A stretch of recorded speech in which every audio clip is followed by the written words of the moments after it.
All right, let's dive into a really fascinating piece of sports history. We're talking bright lights, some seriously bad luck, and a team that time has pretty much completely forgotten. Let's get right into it. So let me ask you something. When you think of hockey in New York City, what's the first team that comes to mind? The Rangers, right? Well, what if I told you they weren't the first NHL team to call Madison Square Garden home? Nope. That honor belongs to a completely different team, one with a way more colorful and ultimately kind of tragic story. Say hello to the New York Americans. And would you just look at that jersey? It's this bold, star-spangled design that just perfectly captured the vibe of a team that exploded onto the scene in the roaring 20s, absolutely ready to take the city by storm.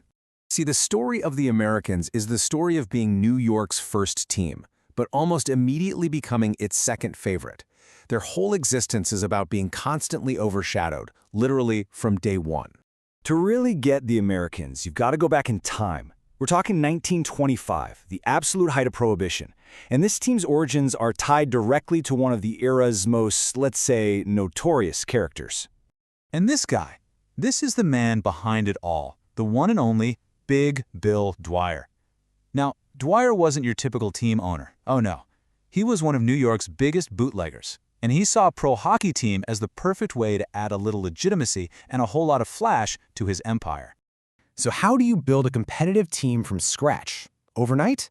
Well, if you're Big Bill Dwyer, you don't. You just buy one, ready-made.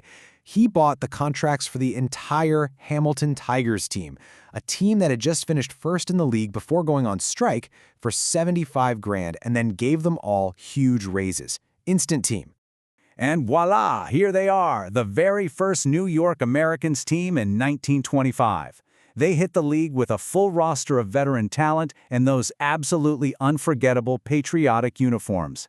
They made a massive splash in the city right away. So the Americans were a hit, a huge hit. But their success, ironically, planted the seeds of their own destruction. Turns out they were a little too popular. And their own landlord, the famous Madison Square Garden, was paying very close attention. And this is the crazy part, the ultimate irony. The Americans were packing the arena night after night, proving that hockey could be a massive draw in New York. So the folks running the Garden saw all those dollar signs and decided, you know what? We don't just want a tenant. We want our own team, the house team. Okay, so this chart right here, it tells the whole story. The Americans show up in 25, and they're just tenants. Just 1 year later, Madison Square Garden literally creates its own team, the Rangers. The Americans were the scrappy outsiders while the Rangers were the establishment's team from the get-go. And you can see the results. The Rangers win the Stanley Cup in just their second year, while the Americans were always left fighting for the scraps. So the rest of their story is, well, it's a total roller coaster of money problems and just plain bad luck. But, it wasn't all bad. They had these flashes of brilliance, these moments where they were truly great, proving they had the talent even if they didn't have the luck. Check out this number, 1.21. What is that? That was the unbelievable, absolutely staggering goals against average for the Americans' star goalie during the 1928-29 season. Just insane. The guy behind that insane number was this man, Roy Warders. His season was so completely dominant that he became the first goalie in history to win the Hart Trophy as the league's MVP. Think about that. For a moment, the best player in the entire league was on New York's #2 team. And get this, they even managed to change the rules of hockey itself, though probably not in the way they intended. In one game, trying to protect a lead, they iced the puck 61 times. That, plus a game where their opponents iced it 87 times just to get back at them, was the final straw that led the NHL to create the icing rule we all know today. But then, the party ended. Literally. Prohibition was repealed, and Bill Dwyer's bootlegging empire just crumbled. His cash flow completely dried up, he couldn't afford the team anymore, and by 1936, the NHL itself had to step in and take over the franchise. So that brings us to the team's final, pretty desperate chapter. The league is running the show, World War II is looming, and they decide to try one last rebrand in a last-ditch effort to save the team. A former player, Red Dutton, steps in to try and save the day as the general manager. But man, his timing could not have been worse. As Canada enters the war, his roster gets absolutely gutted, with a ton of his best players leaving to join the military. So, in a final Hail Mary, Dutton renames the team the Brooklyn Americans for the 41-42 season.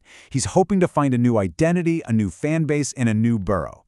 There was just one tiny problem, actually a really big problem. There was no NHL-sized arena in Brooklyn. So, the Brooklyn Americans had to keep playing all their home games in Manhattan, at Madison Square Garden, the Rangers' home. You can't make this stuff up. Yeah, that whole Brooklyn thing, that was pretty much the final nail in the coffin. But even as they faded away, the Americans left behind a surprisingly powerful and really long-lasting legacy. The end came pretty fast after that. After that 42 season, the team suspended operations, with the league promising they could come back after the war. But that promise was broken.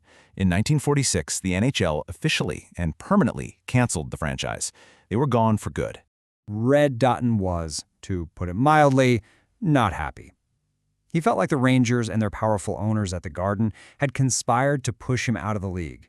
And that's when he supposedly uttered the words that would become one of the most famous curses in all of sports: "The Rangers will never win the Stanley Cup in my lifetime." So when you add it all up, for a team that's basically a historical footnote, their legacy is kind of incredible, right? Their collapse is what kicked off the NHL's famous Original Six era. They were innovators, the very first pro team to put names on the backs of their jerseys. And of course, there's that curse. Dutton's curse haunted their rivals, the Rangers, for 54 long years, until they finally won the cup in 1994, 7 years after he died. It's a wild story. The Americans were first in town, but they were always second in their landlord's heart. And it kind of makes you think, doesn't it? How many other great rivalries in sports were born not on the ice or on the field, but in a boardroom, all because someone with power decided to play favorites?